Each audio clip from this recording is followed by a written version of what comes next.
Building the Black family, let's talk about protecting the Black woman. I'm Dr. Robert Davis, family life educator and relationship coach, and welcome to UnBoxed, a frank and straightforward conversation about relationships. We're going to talk about family, church, workplace, and all other types of relationships. Join me for the next few moments as we unbox the power and potential of relationships and help you to live your best life. Hey everyone, welcome to another episode of Unboxed. I'm your host, Dr. Robert Davis. So glad to have you here with us. Please, before we get started, make sure that you like, subscribe, and share. That's right, like, subscribe, and share. So we're going to continue our journey into understanding how we can build the Black family. And in order to accomplish this, we have been exploring and discussing the historical realities that formed and shaped how the Black family functions. And one aspect that has had a tremendous impact on how the Black family function is the way that the Black woman has been historically treated in this nation. So our conversation, while it has specifically been addressing the importance of building up the Black family, we've been focusing directly on the Black woman and her relationship to the Black family, the Black community. So for 2 days, we've discussed the emotional and psychological toll that racism has taken on the Black woman. Historically, the Black woman has been humiliated and degraded and has carried that burden with grace. And she's carried with grace in order to save the Black family, in order to save the Black man. And as I've told you, the Black woman did not run the Black man away, as pop culture would like to get us to believe. The Black woman did not run the Black man away, and the Black man did not abandon his home. Since 1619, and we can really go back to 1526, but I won't get into that today. Since 1619, the Black man has been systematically removed from the Black family. Systematically removed from the Black family, and our Black queens have had to pick up the pieces.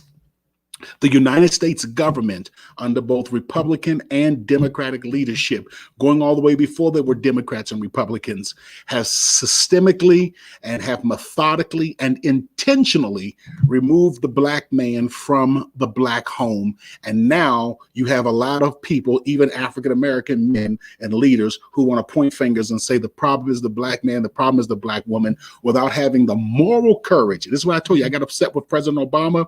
I got upset with Bill Cosby and a bunch of other clowns running around castigating and criticizing the Black man and criticizing the Black woman without ever once pointing the finger at the true culprit, which is the political system that is in place today, which passes laws that criminalize the Black man even being in the home with a Black woman. Don't you ever forget that. You cannot get government assistance when you have a Black man living in the home with a Black woman. But the Black woman has had to bear the brunt of that from slavery till today. It's been the Black woman that has had to bear much of the brunt of those things. And one of the things that I find remarkable is that all in all, the Black woman has been the top champion of the Black man and the Black man's leadership. As a matter of fact, every single great civil rights leader, as I told you before, whether it was Coretta Scott King, whether it was Betsy X, whether Betty X, whether it was any one of the great leaders throughout our history, they have all had strong Black women, whether it was Sojourner Truth or Harriet Tubman, strong Black women supporting, freeing, working for the Black man. And so far, as I get ready to not take this too long today, so far we discovered the Black community's responsibility to the Black woman. That's what we've really been talking about and exploring, the Black community's responsibility to the Black woman. And we discovered over the last 2 nights that she deserves our celebration and our support. We need to celebrate her and we need to support the Black woman. And if you want to know more specifically what that looks like, especially that support part, I want you to go back to last night's show and really see what we talked about supporting the Black woman. And so I'm going to close out this series on the Black woman and the importance that she has to the African American community. And I'm going to close it out with one last thing that the Black community owes to the Black woman. I want to give you one more responsibility of the Black community.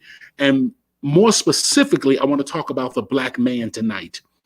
A responsibility that the Black man has to the Black woman. And that is, are you ready for this? Not just celebration, not just support, but protection. Protection. It is the responsibility of the Black man to protect the Black woman. So let me start first with the non-physical to the physical. The Black man needs to protect the Black woman from an emotional perspective. As I shared with you before, this nation historically has brutalized, dehumanized, denigrated, raped, and pillaged the Black woman. Her body was never sacred. The whole modern day gynecology and all of the advances in gynecology was as a result of the most inhumane and brutal things that were done to Black women.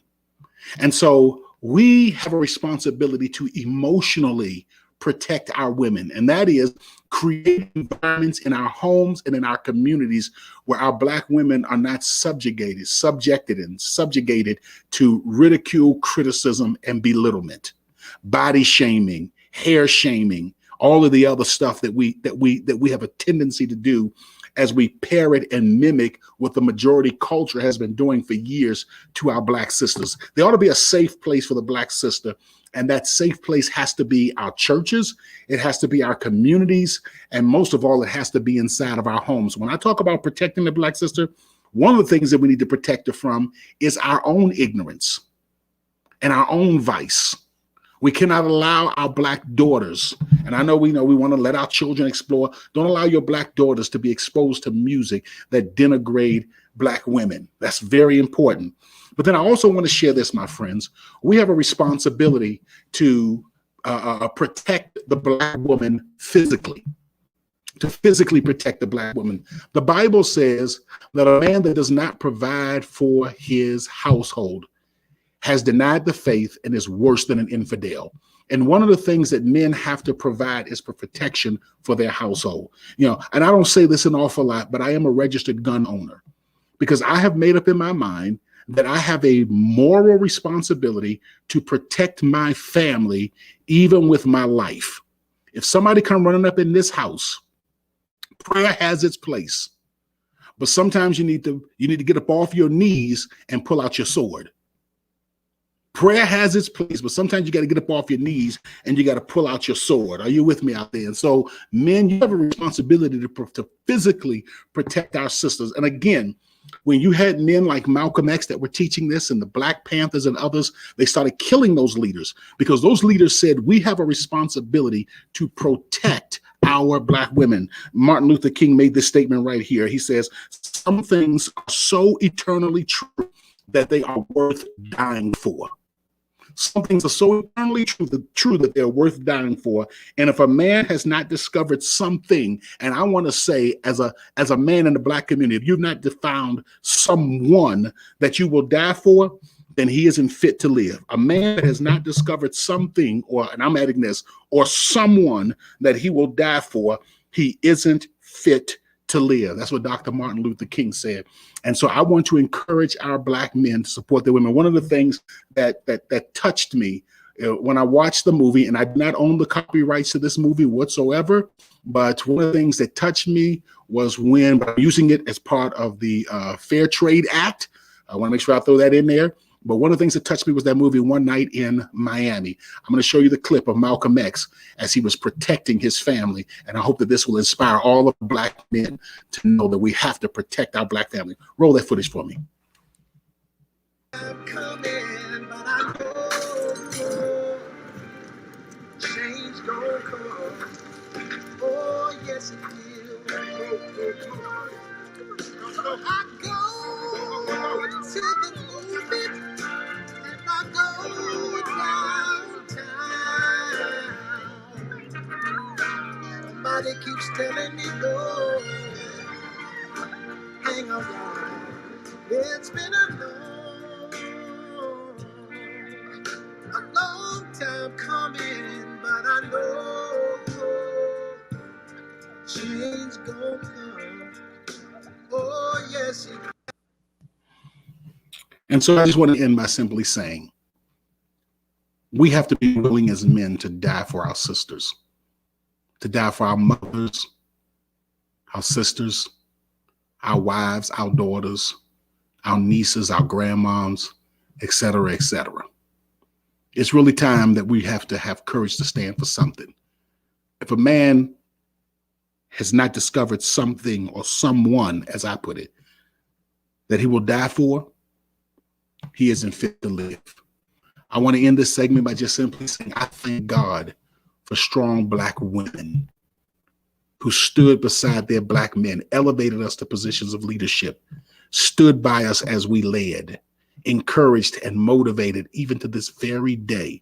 I want to say thank God for the Black woman.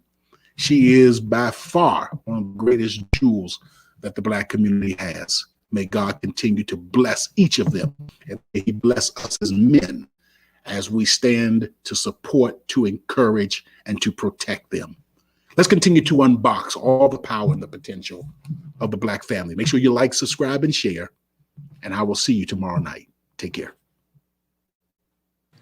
Seasoned with Grace, Unboxed also provides healthy relationship training and leadership development for businesses, churches, and community organizations. For a free consultation to discuss your team's needs, please contact us at our website at swg-unboxed.org. That's swg-unboxed.org.